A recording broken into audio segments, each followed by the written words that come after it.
Che spettacolo la Val Penavaire! Girovagando la percorreremo in lungo e in largo in ogni stagione, scoprendo aspetti singolari e spesso sconosciuti.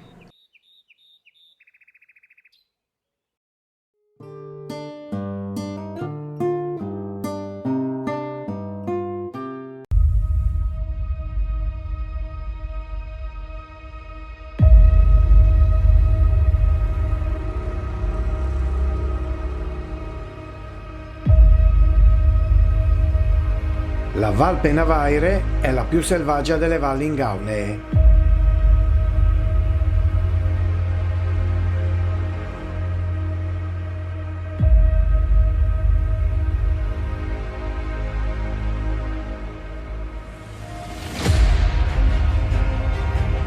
Meraviglia per le alte montagne che la contornano e l'abbondanza di acqua, la stessa impressione che devono aver avuto i suoi primi abitanti. Infatti il nome deriva dalle parole celtiche pen, monte e vara, acqua. Per loro era la valle dei monti da cui scende l'acqua.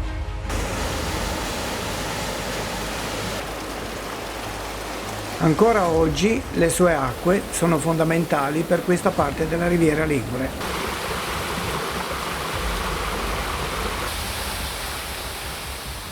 Nel suo percorso l'acqua ha modellato la roccia, dando origine a numerose cavità naturali. È importante sapere che da queste parti la grotta si chiama Arma, una parola che deriva dall'antico idioma ligure. L'abbondanza di acqua generava abbondanza di prede, due circostanze che portarono l'uomo primitivo a stabilirsi presto nella valle, abitando le numerose grotte presenti. Sotto questo aspetto, la valle fu studiata in modo approfondito nel secondo dopoguerra dalla professoressa Milly Leale Anfossi, un'attività che ottenne numerosi riscontri sulla presenza dell'uomo primitivo in Val Penavaire. Una grotta per tutte è l'Arma du Cupà, una cavità molto ampia e abbastanza concrezionata, dove furono rinvenuti segni dell'attività umana riferibili all'età del ferro. Singolare è la presenza di una stalagmite scolpita con forma fallica, certamente un'opera dell'uomo, dalla datazione incerta e da cui sono state date svariate interpretazioni. Comunque l'attività di ricerca continua anche ai giorni nostri. Oggi siamo venuti a Caprauna, dove nei pressi del rifugio di Pian dell'Arma sta lavorando un gruppo internazionale di archeologi. In questa grotta, conosciuta come l'Arma di Pian dell'Arma, anticamente nota come una delle arme del Bregantino, stiamo svolgendo alcuni scavi archeologici alla ricerca di tracce preistoriche di frequentazione. Gli scavi hanno messo in luce alcuni livelli con tracce carboniose, quindi di attività di stazionamento e abitazione da parte di comunità probabilmente sia mesolitiche, quindi di una fase antica di questo interglaciale risalente a 10.000 anni fa o forse anche meno, e altri carboni e frammenti di ceramica che potrebbero testimoniare presenze neolitiche o dell'età dei metalli.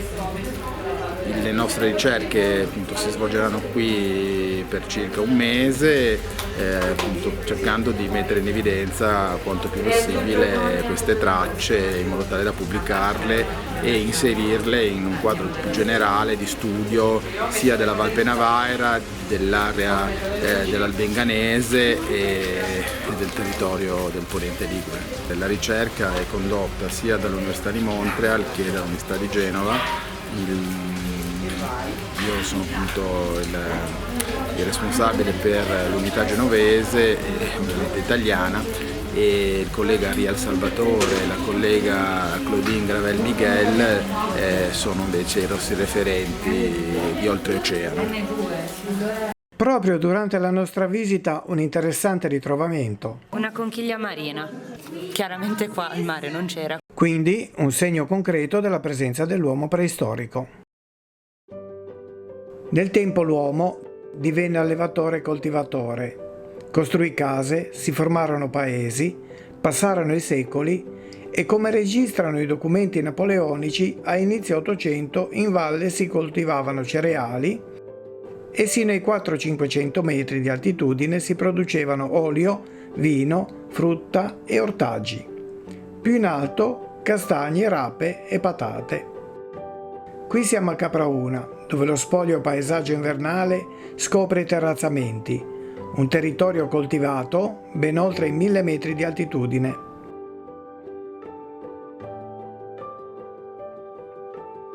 L'allevamento un tempo era riservato al fabbisogno familiare. Se c'era, si vendeva il superfluo. Il fieno veniva raccolto in altura e trasportato a valle con un sistema di rudimentali funivie, come testimoniano i cavi oramai abbandonati da decenni. Un metodo con cui però si poteva viaggiare solo in linea retta. Quindi, come ci spiega Angelo, per arrivare a Fondovalle c'era bisogno di numerose stazioni di scambio. Poi era la stazione dove arrivava il fieno, c'erano tre cavi d'acciaio, uno arrivava di Luciani Prai, uno arrivava dalle Vernette e uno arrivava dalla Cascina Giulietta. E di qua ne partiva una che andava là sotto, alla Cascina di Mugliai. Poi di là ne partiva un'altra che andava fino giù, arrivava via.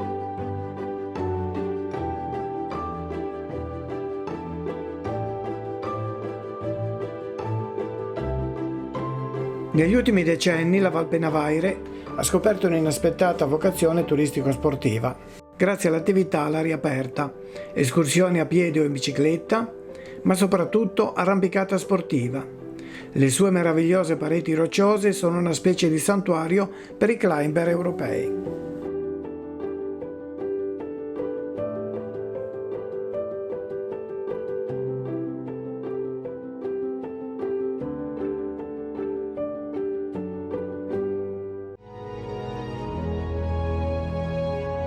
Per le escursioni non c'è che l'imbarazzo della scelta. Comunque la zona di Montenero e Castellermo, con il suo contrasto di cielo, terra e mare, offre panorami impareggiabili.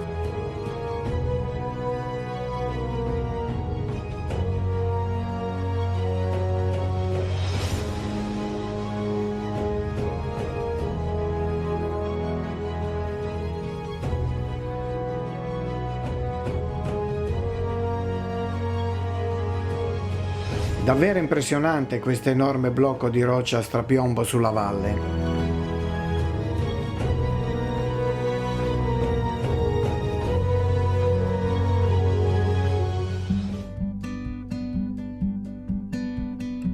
A Consciente, un paese che deve il suo nome al fatto di trovarsi alla confluenza tra i torrenti Neva e Penavaire, il castello costruito dai Costa alla metà del Cinquecento sembra fare buona guardia all'ingresso della valle.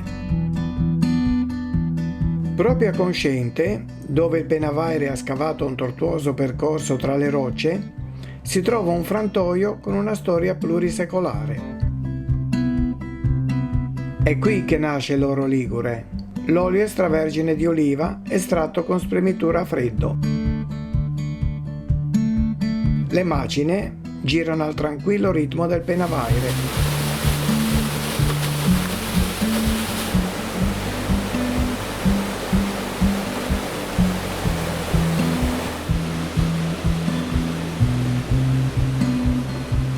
Risalendo la valle arriviamo a Castelbianco, un comune al centro di un territorio terrazzato dove sino alla metà del Novecento c'era un'importante produzione agricola.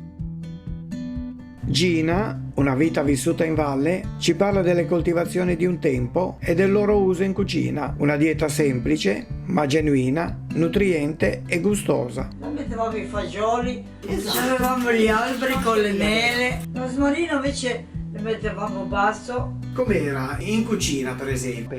Una volta si faceva più che altro roba nostra, diciamo, fagioli, patate, peperoni, mettevamo all'orto così e si coltivava, magari facevamo più le frittate, si mangiava più che carne si mangiava una volta a settimana quando la mangiavamo, sempre no, perché altrimenti si faceva di solito il minestrone, con le minestrone era sempre, tutte le sere minestrone, facevamo veramente minestrone perché quando veniva mio zio che veniva in Francia e lui tanto che mangiava parlava francese, un po' italiano, diceva a mia zia, sto minestrone era sensazionale perché era proprio buono.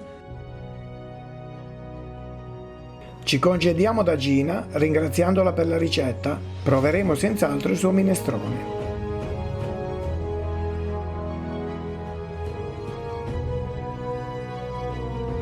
Poco sopra i nuclei abitati di Castelbianco troviamo i ruderi di un piccolo castello, un ottimo punto di avvistamento per il controllo della valle.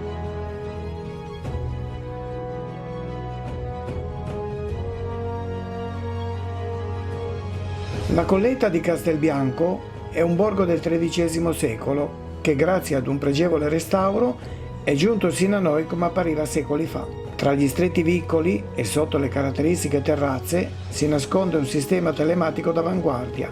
Insomma, alla Colletta passato e futuro convivono in armonia.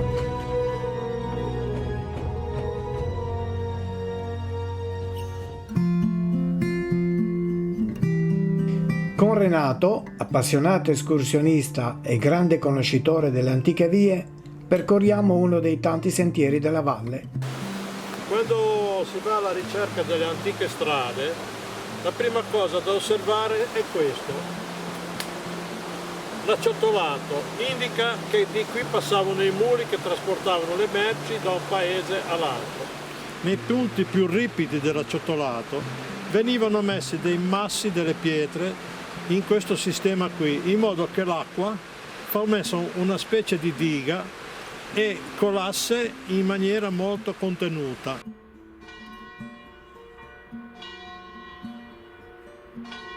La campana di Nasino echeggia nella valle ed i resti del castello dei Marchesi del Carretto dominano l'abitato.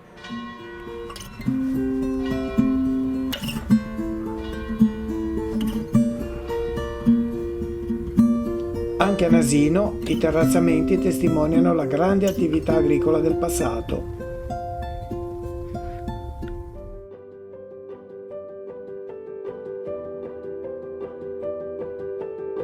Superato Nasino, entriamo in provincia di Cuneo, nel comune di Alto, un paese che gode di una posizione incantevole e dove c'è, perfettamente conservato, il maestoso castello dei Conte Cepollini.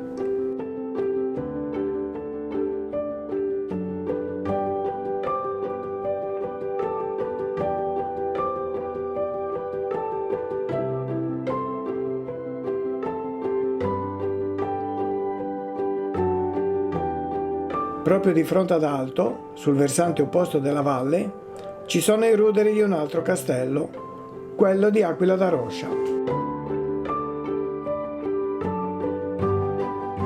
Sempre nel comune di Alto, vicino ad un piccolo lago di origine glaciale, unico nella zona, c'è il santuario della Madonna del Lago.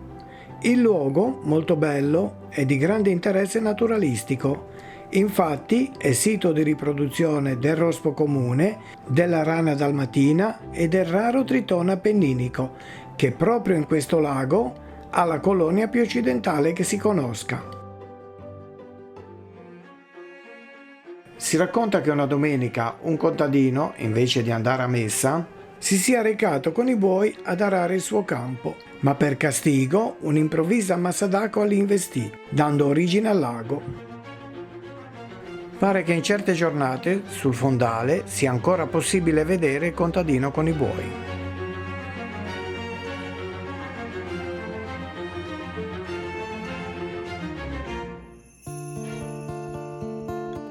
Proprio nelle vicinanze della Madonna del Lago c'è un'altra curiosa e antichissima scultura, di cui Giovanni ci fornisce un'interessante ipotesi.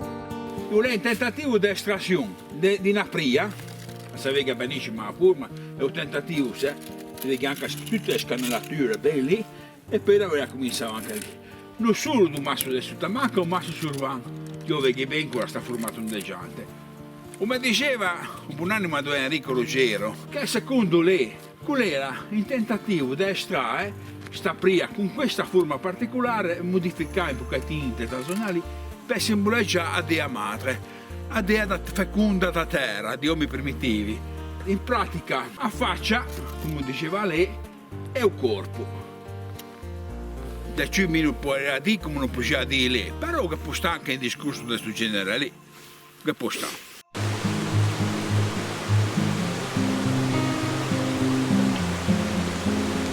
Le antiche vie della valle attraversano un ambiente fantastico. Con Renata e Laura abbiamo percorso il tratto che porta a Caprauna, dove c'è questo singolare edificio con la facciata a gradoni ricoperti dalle caratteristiche ciappe.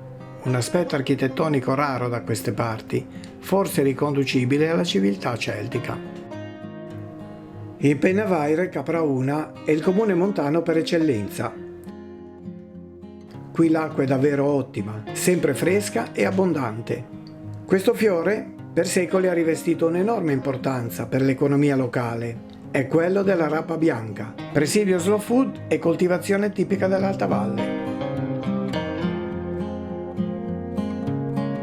Oggi come un tempo, il ciclo produttivo della rapa bianca si svolge tutto su queste montagne, dalla selezione delle piante madri alla cernita dei semi e dalla semina ad inizio estate sino al raccolto che si effettua a cavallo tra autunno e inverno. Come abbiamo visto, anche il territorio di Caprauna ha molti terrazzamenti che in passato erano coltivati a cereali. Per stagionalità la rapa bianca poteva essere coltivata in alternanza con i cereali, aumentando la produttività dei terreni. Oramai è inverno. Con Giovanni e Angelo siamo venuti a fare scorta di rape bianche, una produzione assolutamente biologica.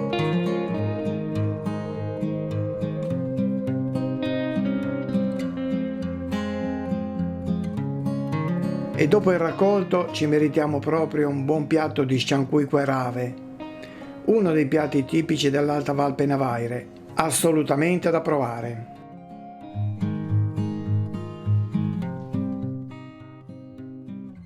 A Caprauna abbiamo seguito anche l'attività degli artisti che hanno fatto lo splendido mosaico dedicato a questa comunità. A parlarcene è proprio uno degli autori.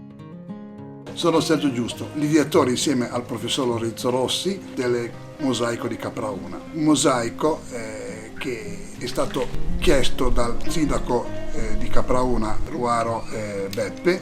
Tutta la storia cominciò circa 3 anni fa, quando mi chiese di fare qualcosa su quel muro di contenimento terribile che era Caprauna.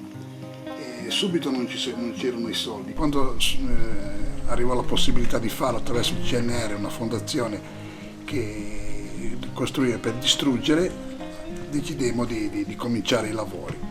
Io e Lorenzo ci mettemmo al lavoro e facemmo il progetto che poi fu approvato dall'associazione.